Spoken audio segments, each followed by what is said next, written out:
ওসমান হাদি নামের বন্ধুটার সাথে কোনোদিন মোলাকাত হয় নাই। ও আল্লাহ, কিন্তু একটা পশু কেউ যদি আক্রমণ করে পশুর উপরে সহ্য করা যায় না, আর সেখানে একটা তাজা প্রাণ চলে যাবে।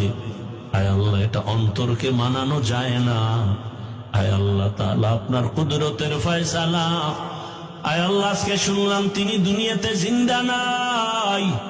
আয় আল্লাহ, তাকে শাহাদাতের মর্যাদা দান করেন। এরকম আমার কলিজার যত যুবক, তাদের নিরাপত্তার জন্য আপনি কুদরতের দরজা খুলে দেন রে আল্লাহ।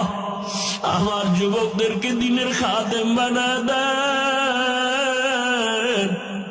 আয় আল্লাহ, প্রত্যেকটা যুবকের দেশের জন্য আপনি ঢাল বানায় দেন। আয় আল্লাহ, কত যুবকের কথা শুনলে কলিজাটা ঠান্ডা হয়ে যায়। আমরা দিনের কাজ করি, দেশের কাজ করি, জনগণের পেছনে খেদমত করি এক লাইনে, আর আমার যুবক বাবারা কিছু আছে তারা ভিন্ন লাইনেই দেশের জন্য কাজ করেন, জনগণের জন্য কাজ করেন।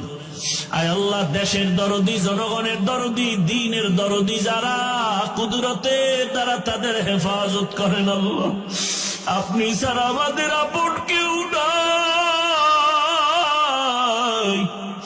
আপনি